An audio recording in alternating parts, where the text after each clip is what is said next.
네, 안녕하세요. QM 벤츠입니다. 어려운 시기입니다. 제가 딴 걸 말하는 건 아니고 나라도 어렵지만은 이게 그래픽 카드를 좋아하는 분들한테 그래픽 카드를 사고 싶어도 사지 못하는 이런 시국이 왔습니다. 정말로 너무 저도 이제 한 명의 하드웨어 컴덕후로서 너무 화도 나고 분노도 일어나고, 아니 게임 좋아하고 하드웨어 좋아하시는 분들이 그래픽 카드를 사야 되는데 엄한 곳에 지금 끌려가고 있죠. 채굴 때문에 끌려가고 있어서 이제 매물도 부족하고 가격도 너무 높고 이런 상황이 지금 지속되고 있습니다. 그래서 여러분들한테 이런 그래픽 카드를 소개해도 도대체 살 수가 있냐 이런 피드백만 받는데, 그래도 저의 본부는 이런 제품을 여러분들한테 또 소개해드리고 장점과 단점을 또 분석해서 말씀드리고 이런 역할을 하기 때문에 오늘도 들고 나왔습니다. 기가바이트의 이제 어로스 익스트림이죠. 어로스 익스트림, 이제 가장 하이엔드 등급의 그래픽 카드인데 일체형 수랭 쿨러를 탑재한 워터포스 모델입니다. 사실 그래픽 카드에 이제 이렇게 일체형 수랭 쿨러를 어떤 적용하고자 하는 열망 그런 것들은 사실 역사가 깊어요. 그래서 최초에는 지포스 700 시리즈 그때 그 당시부터 NZXT나 아니면 커세어 이런 기업에서 CPU에 있는 쿨러를 그래픽 카드에 이식할 수 있는 그런 키트를 판매하기도 했었고, EVGA에서는 이제 하이브리드 쿨러를 탑재한 모델들이 나오기 시작했죠. 그러면서 그게 좀 본격화된 게 이제 파스칼 세대부터 같은데, 여러분들 잘 아시는 MSI의 시오크도 그런 모델이고, 그 다음에 이제 최근에 컬러풀의 넵튠도 마찬가지로 일체형 수랭 쿨러를 탑재한 모델이죠. 근데 그 중에서도 에이수스 매트릭스 제품은 상당히 독특한 제품을 선보이기도 했어요. 그게 뭐냐면 그래픽 카드에 라디에이터를 받고 그 위에 이제 쿨러로 식히는, 한마디로 기존의 일체형 수랭 쿨러 제품들은 본체는 그냥 자켓만 있고 거기에 호스로 연결된 라디에이터, 이렇게 굉장히 부피적으로나 어떻게 보면 조립적으로나 편의성이 살짝은 떨어지는 그런 제품이었는데 매트릭스는 그걸 아예 그냥 본체에 일체화시키는 그런 구성을 보이기도 했죠. 그런 맥락에서 봤을 때 이제 그래픽 카드가 소비 전력이 점점 높아지고, 그 다음에 좀 더 낮은 온도를 보고 싶어하는 소비자분들의 어떤 요구 사항과 이렇게 결부가 돼서 기가바이트 어로스도 이렇게 워터포스 모델을 꾸준히 선보이고 있습니다. 이 모델은 제가 방금 말씀드린 굉장히 일반적인 형태예요. 그 본체에는 이렇게 자켓이 있고, 그 다음에 그걸 호스로 연결돼서 일체형 2열입니다. 2열 라디에이터가 연결되어 있는 그런 구성이라서 지금 보고 계신 이 패키지도 굉장히 거대하잖아요. 그래서 오늘 여러 가지로 한번 다각도로 분석해보는 시간을 가져보도록 하겠습니다. 패키지인데 기존에 제가 어로스 익스트림을 한번 다룬 바 있잖아요. 패키지 디자인은 동일합니다. 기본적인 디자인은 동일하고 큼지막하게 어로스 엠블럼에 이제 RGB 그리고 디지털 회로를 연상시키는 다양한 시각적 요소가 구비가 되어 있고요. 그 다음에 중요한 게 있는데, 여기 이제 3년 무상 보증 이렇게 적혀져 있지만 추가로 홈페이지를 통해서 이제 시리얼을 등록하면 최대 4년까지 AS를 보장받을 수 있다는 그런 어로스 브랜드의 특징도 있습니다. 후면을 보면은 이 그래픽 카드가 어떤 특징을 가지고 있는지 나오네요. 먼저 일체형 수랭 쿨러, 여기 라디에이터 보이시죠? 2열 라디고요. 그 다음에 백 플레이트에 RGB LED가 점등됩니다. 그리고 그래픽 카드 전면에도 RGB LED 점등되고요. 그리고 내부 구조가 어떻게 생겼는지 이런 것들을 간단하게 도식화해서 나타났네요. 이것도 어로스면은 또 주네. 익스트림 제품 항상 주는 것 같아요. 직접 한번 오픈을 해볼 텐데 좀 아쉬운 게 있네요. 어떤 게 아쉽냐면 이렇게 부피가 되게 크잖아요. 부피가 크면은 그 에이수스처럼 이렇게 손잡이가 합쳐진 그런 패키지 형태면 더 편리하지 않았을까, 그런 생각을 가져봅니다. 열어볼게요. 굉장히 커요. 가장 1층에는 어로스라고 새겨진 봉투가 있는데 이거 열어보겠습니다. 저번에 봤던 거네. 등록하면 4년까지 AS를 보장해준다, 이런 내용이 있고요. 그 다음에 이건 뭐야? 퀵 가이드, 간편 가이드고 다행스럽게도 한국어가 같이 포함이 되어 있습니다. 내용이 먼저 볼까요? 하드웨어 인스톨, 파워 케이블을 제거하세요, 그래픽 카드를 꼽으세요, 파워를 연결하세요. 이런 내용이네요. 여러분들은 다 아실 만한 내용인데 한 번쯤 읽어봐 주세요. 그리고 이제 본체, 이게 본체가 라디에이터 부피가 있기 때문에 자, 이렇게 본체가 있고 액세서리가 뭐가 있나? 어로스 메탈 스티커가 있네요. 메탈 스티커. 단순히 종이가 아니고 메탈 스티커입니다. 두께가 있어요. 그리고 얘를 계속 주네. 어로스의 마스코트라고 해야 되나요? 이 어로스맨. 네, 저는 살짝 배트맨이 연상되기도 하는데 어로스맨이 있습니다. 그래서 제가 이런 피규어를 사실 뭐 좋아하기도 해요. 그래서 제가 개인적으로 소장하고 있는 피규어도 있는데 잠시 옆에 이렇게 같이 배치를 시키도록 하겠습니다. 그러니까 얘가 그래도 주인공이니까 이 둠 슬레이어 사이에 위치할 수 있게. 자, 그리고 이제 본체를 봐야 되는데 본체가 비닐에 싸져 있습니다. 비닐을 벗기고 디자인을 좀 보면은 사실 이거는 그래픽 카드에 이제 쿨러가 달린 게 아니라 별도의 라디에이터를 통해서 식히는 일체형 수랭 쿨러 구조이기 때문에 그래픽 카드 본체에는 뭐 별도의 쿨링 팬이 없습니다. 그래서 여기 전면에 굉장히 아크릴 창이 크게 자리 잡고 있는데 여기 전체가 이제 RGB LED가 점등되는 그런 구조이고요. 그다음에 이제 측면을 보면은 여기서 이제 호스가 나오고 지포스 RTX 로고 있고 8핀 보조 전원 단자가 여기 있네요. 2개예요.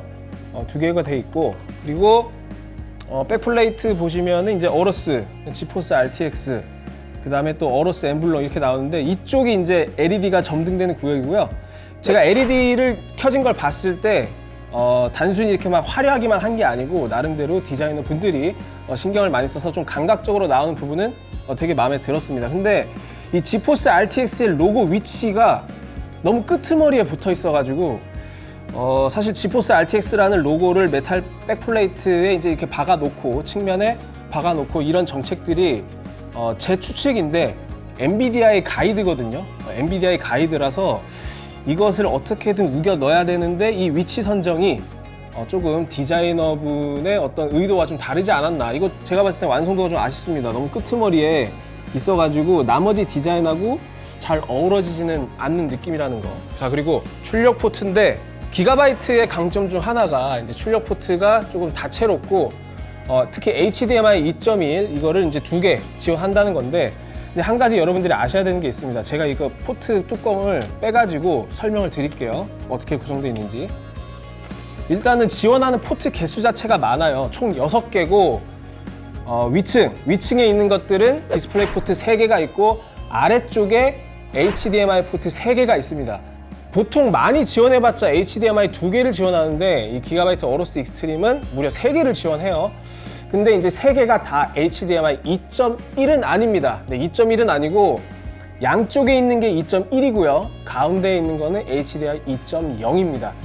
굳이 왜 2개만 2.1을 지원하고 가운데는 2.0만 지원하는지 그 속내를 제가 정확히 알 수는 없지만 이게 헷갈리실 수 있어요. 사실 이런 거 상품 정보를 제대로 안 보거나 그러신 분들은 이 포트가 전부 다 같은 버전일 거라고 생각하지 포트별로 버전이 다를 거라고 쉽게 생각하기는 어렵거든요. 그래서 반드시 확인을 해주셔야 될 것 같고 가운데는 2.0입니다. 이거 확인하시면 좋을 것 같아요. 자, 그리고 이거 금속이고요. 그리고 이제 라디에이터를 한번 볼까요, 그러면? 자, 이게 라디에이터고요. 240입니다. 240이란 뜻은 120mm 직경의 쿨링팬 2개가 탑재된다는 뜻이고요. 그리고 여기서도 LED가 들어와요. RGB LED가 들어오고 그리고 라디에이터는 알루미늄 재질입니다. 그래서 가볍고 사실 알루미늄 라디에이터가 일반적인 구성이에요. CPU 일체형 수랭 쿨러도 알루미늄이 다수를 이루고 있고요. 그래서 이거는 특별한 구성은 아니고 그냥 일반적인 120mm 2개, 240 라디에이터 그런 정도의 스펙을 가지고 있다. 이 정도로 이해하시면 되고 블레이드도 뭐 특별한 설계나 혹은 독특한 형태 뭐 그런 것들은 들어가지 않았습니다. 뭐 심플하다고 생각할 수도 있고 심심하다고 느낄 수도 있는데 저는 조금 더 어로스 익스트림의 감성을 어떤 펜 디자인이나 기술력을 좀 더 녹아낼 수 있는 방법이 있지 않았을까라는 생각은 드네요. 네, 이런 특징이 있고 자, 이것도 한번 여러분들한테 분해해서 보여드려야 되는데 기존의 그 공랭 쿨러 기반의 그래픽 카드와는 구조가 좀 다릅니다. 그 부분은 제가 이렇게 뚜껑을 좀 따보고 하나하나 설명을 드리도록 할게요.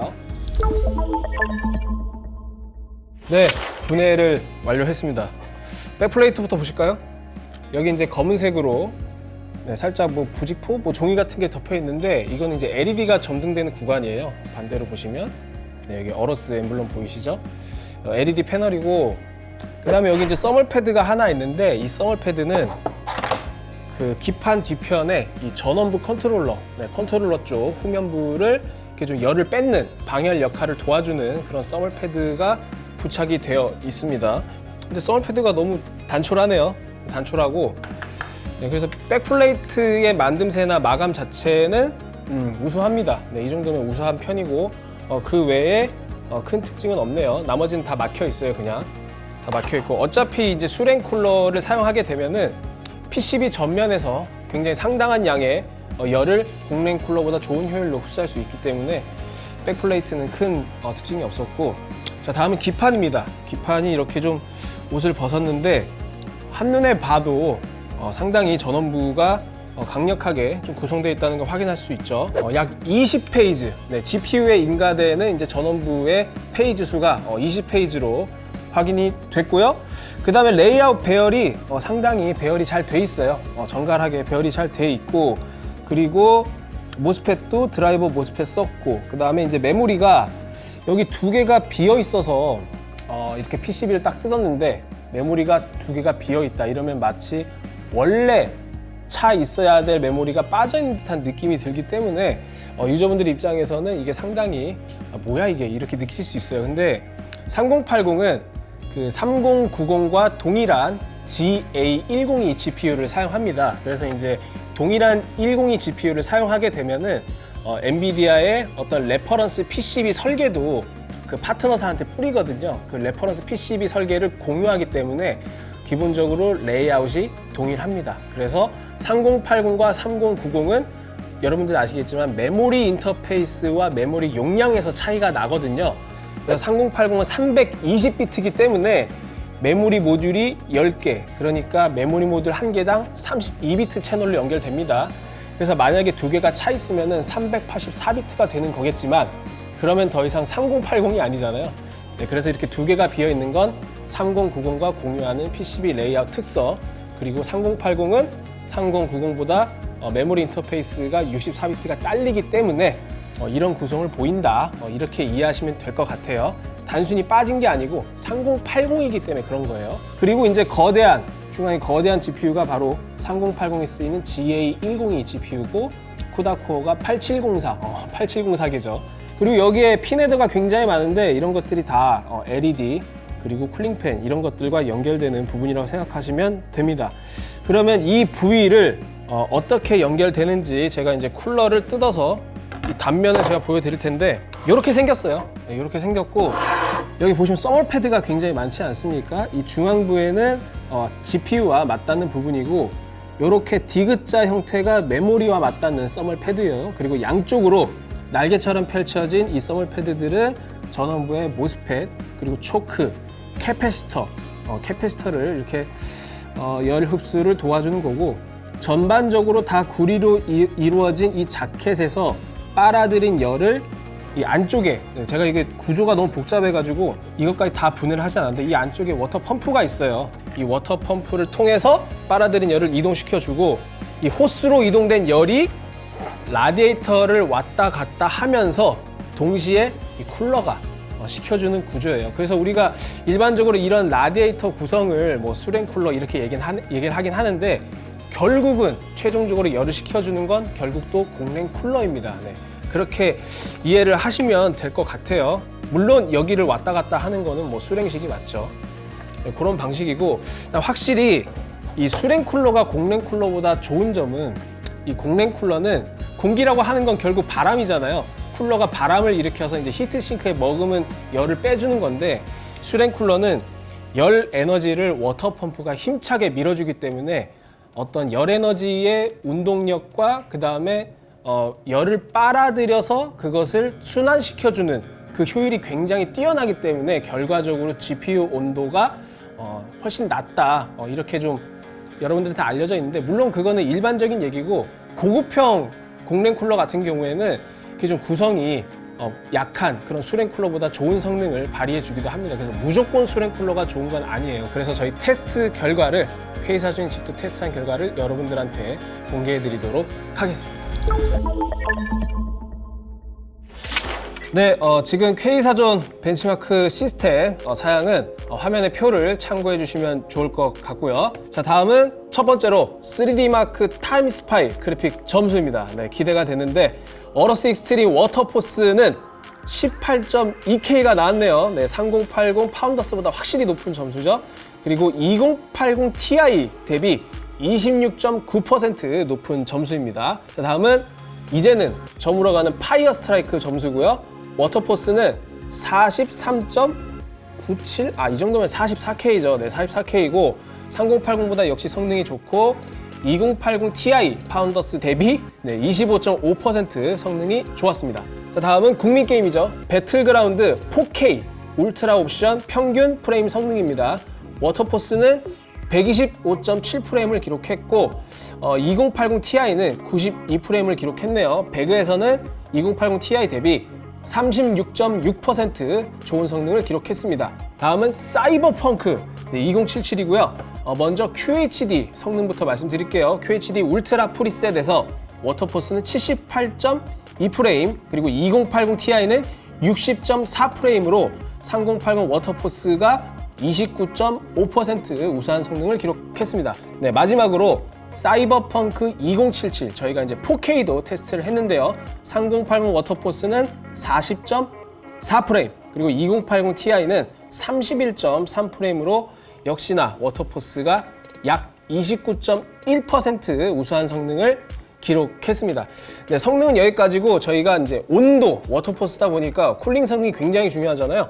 GPU 온도를 살펴볼 텐데, 자, 보이시죠? 워터포스가 56도를 기록했습니다. 네, 게임할 때 이제 풀로드 환경에서도 60도가 되지 않는 아주 극강의 GPU 발열 억제 능력을 보여줬고요. 저희가 추가 오버클럭을 적용했을 때도 온도 자체는 동일했습니다. 파운더스 에디션이 74도니까 거의 20도에 가까운 더 낮은 온도를 기록했고요. 다음은 플로드 소음 측정입니다. 워터포스는 사실 그래픽카드 자체에서 발생하는 소음보다는 이제 라디에이터에 탑재된 쿨링팬이 소음을 발생시키는데 약 42.1dB로 파운더스 에디션보다는 이제 살짝 높았지만 그 수치가 40dB 초반이기 때문에 상당히 정숙한 그런 모습을 보여줬고요. 오버클럭을 했을 때도 변화는 크지 않았습니다. 다음은 소비 전력인데요. 워터포스가 1845MHz의 부스트 클럭을 가지고 있습니다. 즉 팩토리 오버클럭이 적용됐는데 그럼에도 불구하고 소비 전력이 그렇게 높지 않아요. 파운더스 에디션이 지금 그래픽카드 단독 소비 전력이 328.4W로 저희가 측정을 했는데 워터포스는 그보다 20W가 채 되지 않는 더 높은 소비 전력을 기록했습니다. 그러니까 GPU 전압이라든지 클럭은 더 높지만 소비 전력이 이렇게 크게 드라마틱하게 차이나지 않는 이유는 아무래도 수냉 쿨러, 즉 수냉 쿨러를 탑재했기 때문에 GPU 온도가 훨씬 낮거든요. 동일한 전압과 GPU라고 하더라도 온도가 더 낮으면 누설 전류도 감소하기 때문에 최종적인 소비 전력은 감소할 수밖에 없다는 특징 알아주시면 좋고요. 결과적으로 시스템 전체 소비 전력 역시 그 차이는 조금 더 줄어들어서 약 13W, 14W 정도 더 높은 소비 전력을 기록했습니다. 그래서 이 정도 워터포스 정도 사용하시는 분들은 넉넉하게 750W 최소 이상 가져가시면 좋고, 제 개인적으로는 850W 이상이 적합하지 않나 그렇게 좀 생각을 하고요. 자, 다음엔 저희가 열화상 카메라로 전원부 온도도 측정을 했는데요. 먼저 기본 상태에서는 최대치가 77.5도를 기록했고요. 그 다음에 저희가 오버클럭을 적용했을 때는 80.5도를 기록했습니다. 네, 오버클럭 했을 때 80도 정도 나오기 때문에 당연히 실사용에 전혀 문제가 없는 수준이고, 다만 수냉 쿨러를 탑재했기 때문에 어떤 열 효율 측면에서 조금 더 전원부 온도까지 더 낮은 온도를 보여줬다면 좋지 않았을까 그런 아쉬움이 들어요. 아무래도 GPU에 집중된 그런 워터펌프 구조이기 때문에 전원부 온도는 그렇게 인상적인 결과는 아니었다. 이렇게 결론을 내릴 수 있을 것 같습니다. 자, 그래서 저희가 이제 테스트 결과를 살펴봤는데 여러분들한테 직접 시스템에 장착을 해서 실제로 온도와 부스트 클럭 양상은 어떻게 나타나는지 시연을 통해서 보여드리도록 하겠습니다. 네, 지금 제가 RTX 3080 어로스 익스트림 워터포스를 시스템에 이렇게 장착을 딱 해가지고 GPU-Z를 실행해 봤는데요. 자, GPU-Z입니다. 3080 이렇게 잘 나오죠? 그리고 서브 벤더에 기가바이트라고 딱 표시가 되네요. 그리고 메모리는 GDDR6X를 탑재했기 때문에 이제 마이크론으로 표기가 되고, 그다음에 GPU 클록이 팩토리 오버클록이 적용돼서 1845MHz 이렇게 적용이 되어 있습니다. 3080 파운더스 에디션, 즉 레퍼런스 기준이 1710MHz거든요. 그래서 계산을 해 보면은 135MHz 맞죠? 네, 135MHz가 더 높은 그런 수치를 보이신다고 보면 되고, 그리고 수랭 쿨러를 탑재했으니까 잠깐 온도 한번 볼까요? 지금 아이들 온도 23도. 네, 23도. 어마어마하게 온도가 낮은데 지금 실내 온도가 22도 정도 되거든요. 네, 실내 온도가 지금 저희 사무실이 지금 살짝 추운 상태인데 22도인데 아이들실 온도는 23도를 센서상의 온도입니다. 네, 기록을 하고 있고요. 그다음에 어드밴스드 탭에 들어가서 한번 전력 제한 레벨을 살펴볼게요. 파워 리밋이 기본 값이 370이고 맥시멈이 370입니다. 그러니까 더 상향시킬 수가 없어요. 저도 이걸 처음 봤고 이거 좀 이해가 안 됐는데 바이오스가 이거밖에 지금 지원을 안 합니다. 그래서 향후에 기가바이트가 더 상향된 레벨을 지원해 줄지는 현재로서는 미지수입니다. 근데 현재로서는 미지수인데 어쨌든 현재 상태를 보고 저는 이제 판단을 해야 되기 때문에 워터포스급의 모델임에도 불구하고 전력 제한 레벨을 상향시킬 수 없다? 이 부분은 상당히 약점이 아닌가. 특히 전력 제한 레벨을 해제해서 더 높은 클럭을 달성하고 싶은 유저분들이 분명히 계실 텐데 이게 제한적이에요. 다만 파운더스 에디션의 기본 TGP는 320W로 세팅이 되어 있어서 워터포스의 370은 그보다 높은 50W가 높기 때문에 당연히 파운더스 에디션보다는 상향된 상태를 자랑하지만 추가적으로 설정할 수 없다는 점에서 저는 상당히 크게 이 부분이 약점으로 다가왔습니다. 자, 그래서 기본적인 특성을 살펴봤고 실제로 저희가 뭐 MSI 애프터버너 같은 툴을 실행해도 파워 리미트가 100%에서 막혀 있어요. 이거보다 상향시킬 수 없다는 점 확인해 주시고요. 그 다음에 이제 3080이 아무래도 이제 하이엔드급 그래픽 카드다 보니까 저희가 사이버펑크를 한번 실행을 해가지고 QHD와 레이트레이싱, 더 나아가서 4K까지 버틸 수 있는지 한번 확인해 보도록 하죠. 저희가 사이버펑크를 테스트할 때는 현재 시스템에 460.89 엔비디아 드라이버도 설치하고 사이버펑크도 당연히 최신 핫픽스가 적용된 1.06 버전을 적용을 했습니다. 자, 1.06 버전 제대로 적용된 걸 확인할 수 있고요. 저희가 나이트시티 쪽의 구간을 불러와가지고 현재 상태에서 과연 3080 워터포스의 GPU 온도 그리고 부스트 클럭은 얼마나 잘 터지는지 같이 보시죠. 네, 옵션 설정을 할 텐데 저희가 이제 전체 화면으로 설정을 했고요. 근데 여러분들 이제 뭐 편의상 창 모드나 경계 없는 창 모드 이렇게 쓰고 계시는 분들 계신데 저희가 벤치마크를 할 때는 창 모드나 경계 모드는 이제 게임에 오롯이 자원이 집중되는 형태가 아니기 때문에 저희는 전체 화면을 사용하고요. 그다음에 이제 해상도는 QHD 그리고 그래픽 옵션을 가장 높은 프리셋이죠. 레이트레이싱 울트라 프리셋을 적용하고 여기서 주의를 해야 되는 게 저희가 주의를 해야 되는 부분이 DLSS가 자동으로 되어 있습니다. DLSS 품질을 자동으로 되어 있는데 테스트할 때 변이 통제를 위해서 균형으로 고정하도록 하겠습니다. 자, 이렇게 적용을 했을 때 사펑 프레임이 얼마나 나올까? 저도 궁금해지는데요. 70프레임 정도 나오네요. 네, 역시 QHD 해상도인데 4K도 아니고 QHD 해상도인데 약 70프레임이 나옵니다. 이 정도 프레임이면 그 60프레임 게이밍을 목표로 하고 계신 분들한테는 그래도 좀 만족스러운 프레임이 될 수 있는데 고주사율 모니터를 사용하시는 분들한테는 불만족스럽죠. 사실 요새는 이제 게임들 고주사율로 즐기시는 분들이 많아가지고 뭐 100프레임대 이런 걸 원하시는 분들이 많잖아요. 그래서 그런 분들은 확실히 옵션 타입을 반드시 해야만 원하는 성능을 얻을 수 있을 것 같고요.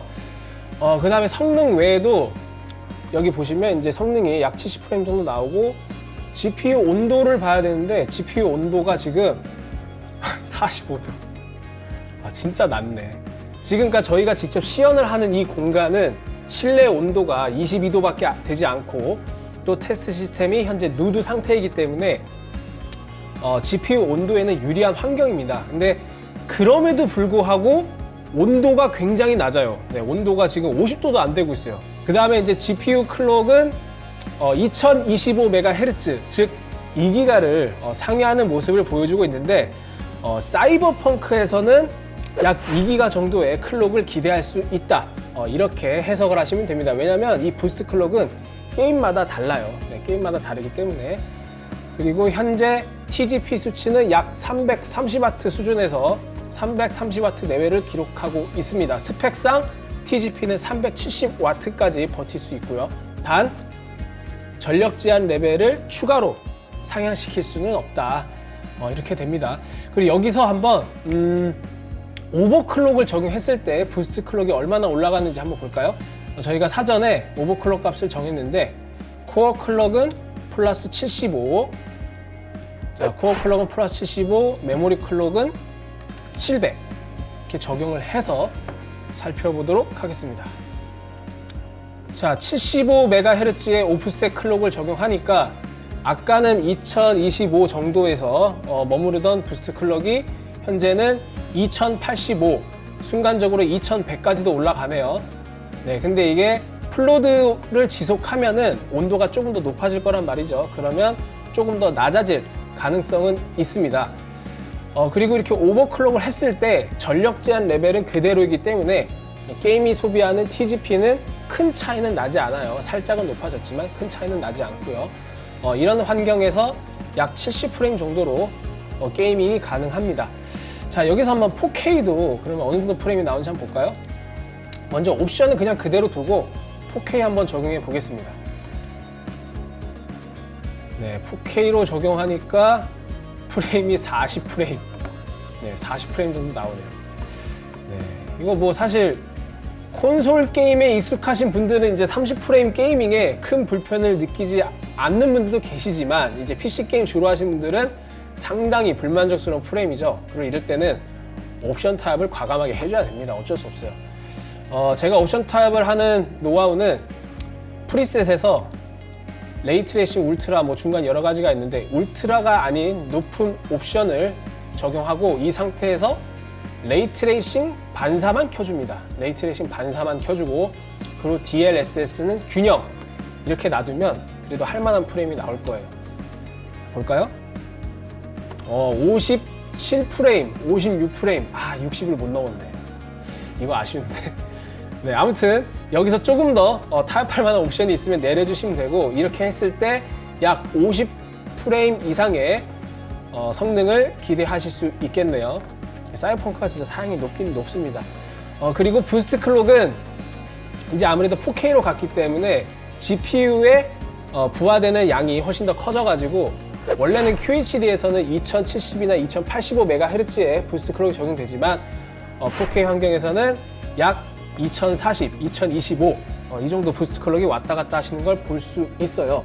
그러니까 스펙상으로 표기된 부스트 클럭은 1860이지만 사이버펑크에서는 약 2기가 이상 부스트 클럭이 가능하다. 이걸 알 수 있었고 근데 여러분들 아셔야 되는 게 사이버펑크만 그런 거지 모든 게임에 다 적용된 특성은 아닙니다. 제가 그거를 좀 단적으로 보여드리려고 하는 이유가 이 정도 고급형 모델이면은 전력 제한 레벨을 반드시 더 풀어주는 게 저는 좋다고 생각을 해요. 이 전력 제한 레벨의 한계를 볼 수 있는 게임을 그래서 하나 더 준비했습니다.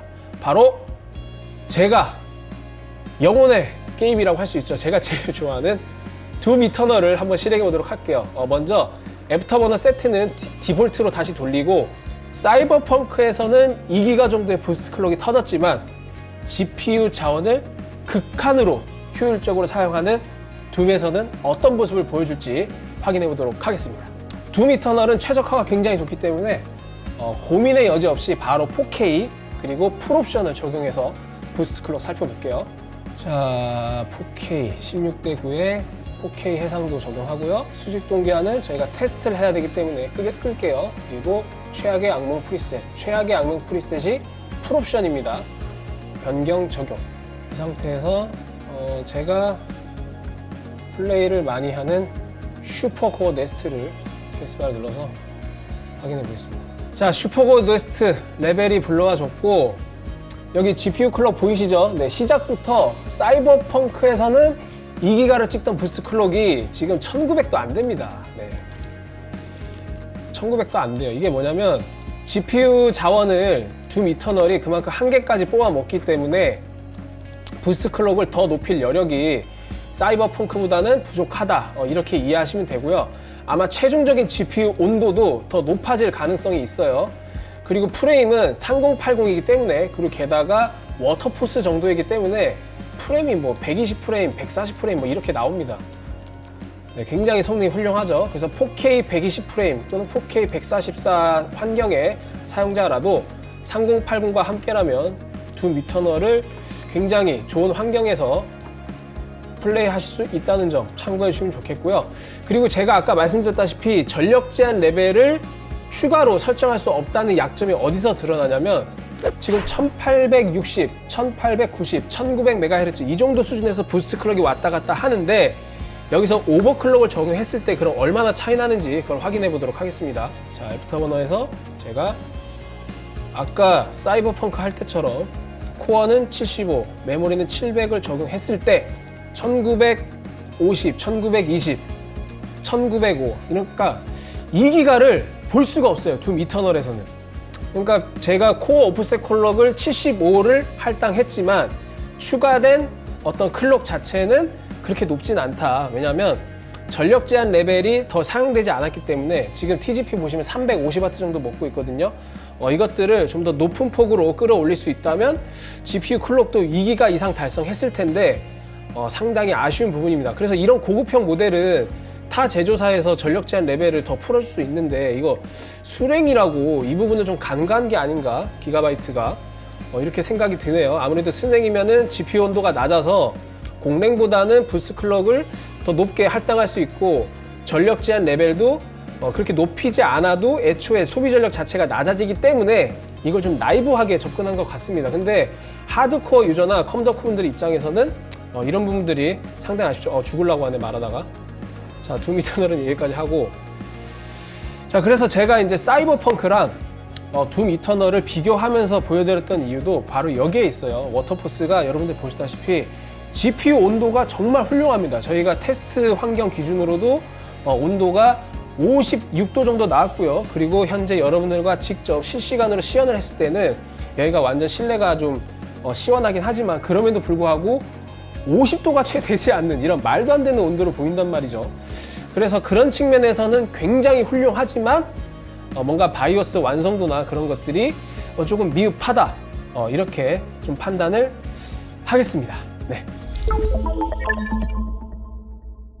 네 여러분, 살 수 없는 그래픽 카드 3080 워터포스에 대해서 좀 여러분들하고 여러 가지 얘기를 좀 해봤는데, 저는 이제 테스트하면서 그런 걸 많이 느꼈어요. 이제 확실히 일체형 수랭 쿨러를 탑재하는 그래픽 카드의 장점은 일반적인 공랭 쿨러가 넘보지 못한 고유의 영역이 확실하다. 이 정도의 GPU 온도를 공랭 쿨러는 꿈도 못 꾸거든요. 그래서 이제 낮은 GPU 온도, 그리고 이제 쾌적한 정숙성, 이 두 가지의 포인트를 맞추고 계신 분들한테는 정말 의심의 여지 없이 확실한 성능으로 보답을 할 수 있다. 이건 확실합니다. 근데 다만 어로스 익스트림이면은 이제 기가바이트의 그래픽 카드 중에 가장 등급이 높은 제품인데, 여러 가지 측면에서 하이엔드 유저의 어떤 감성적인 부분을 만족시키기에는 좀 부족하지 않나, 그런 생각이 듭니다. 뭐 제가 지적했던 패키지 구성 액세서리나 그 다음에 어로스맨 피규어 뭐 이런 거를 제공하는 것도 좋지만, 그보다는 어떤 하드웨어 덕후들의 감성을 만족시킬 수 있는 요소에 좀 더 집중하고, 액세서리도 어로스 감성이 완전히 녹아든 그런 제품으로 꾸리는 게 더 낫지 않을까, 이런 생각을 해보게 되고요. 그 다음에 이제 제가 워터포스는 아니지만 어로스 익스트림을 리뷰했을 때 그 당시에는 기가바이트가 전력 제한 레벨이 막혀 있는 것을 인지를 하고 그것을 확장시키는 400W 이상 확장시키는 바이오스를 발표하기도 했거든요. 근데 이 워터포스 제품은 현재 그런 계획이 없더라고요. 그리고 실제로도 이 워터포스는 370W라는 전력 제한 레벨에 막혀서 오버클럭을 해도 일체형 수랭 쿨러에서 기대할 수 있는 만큼의 어떤 부스트 클럭을 충분히 충족시켜줬느냐? 저는 그 부분은 기대 이하였다고 생각을 합니다. 이 사이버펑크 같은 게임에서는 분명히 오버를 하지 않아도 약 2기가 정도의 부스트 클럭을 기대할 수 있지만 이렇게 둠 이터널처럼 GPU 제한을 잘 활용하는 게임에서는 확실히 2기가가 채 되지 않는 그런 부분이 있었고, 또 오버클럭을 한다 하더라도 전력 제한 레벨을 추가로 상향시킬 수 없기 때문에 제한점이 명확하다. 이런 부분을 꼭 좀 지적을 하고 싶습니다. 그래서 앞으로 워터포스나 이제 기가바이트가 꾸준히 제품을 만들어낼 텐데 이런 피드백을 좀 받아가지고 조금 더 카리스마를 좀 챙겼으면 좋겠어요. 지금 그 라디에이터 구성이나 그래픽카드 디자인 뭐 이런 것들이 RGB LED가 적재적소에 활용되고 뭐 그런 건 좋은데 뭔가 카리스마가 좀 부족합니다. 전력 제한 레벨, 그리고 측면과 어떤 전반적인 마감 처리까지 다른 그래픽카드와는 확실히 급이 다르다, 이런 걸 좀 보여줄 필요가 있다고 저는 생각을 하는데 그런 부분을 좀 보강을 했으면 좋겠습니다. 네, 이상 제품에 대한 저희 소감을 좀 밝혔고, 그리고 여러분 지금 촬영하는 오늘 이 날이 12월 31일 2020년 마지막 날인데요. 아마 여러분들은 뭐 2021년에 이 영상을 보고 계시겠죠. 그래서 2020년이 뭐 하드웨어 업계는 사실 하반기 때 여러 가지 신제품이 많이 나와서 저희들은 신나기도 했고 뭐 그렇기도 했지만, 사실 나라 안팎으로 뭐 여러 가지 힘든 상황이 많잖아요. 뭐 코로나 때문에. 그래서 뭐 내년에는 뭐 백신도 진행이 되고 있어서 조금 더 나은 그런 상황을 기대해 볼 수 있지 않을까. 지금보다는 조금 더 희망찬 미래를 꿈꿀 수 있지 않을까. 그런 측면에서 모두 같이 힘을 내줬으면 좋겠고, 또 추가로 또 그래픽 카드를 좋아하시는 분들한테도 이렇게 좋은 신제품이 나와도 이렇게 선뜻 구매하기 어려운 이런 상황이 하루 빨리 해결이 되는, 컴덕후들이 좀 살만한 그런 세상이 왔으면 좋겠고, 저 역시 이제 영상으로 여러분들을 찾아뵙게 됐는데 이렇게 벤치 매니를 꾸준히 진행하면서 저도 뭐 제 한계도 많이 느끼고 또는 개선하고 싶은 부분도 많이 있어요. 그런 부분을 저희가 계속해서 마음에 담아두고 더 좋은 콘텐츠, 그리고 여러분들이 알고 싶어하고 또 여러분들이 모르시고 계셨던 그런 부분들을 알려드릴 수 있도록 제가 항상 노력하도록 하겠습니다. 네, 이상 QM 벤치였고요. 여러분들은 2021년이겠지만 저는 내년에 뵙도록 하겠습니다. 안녕!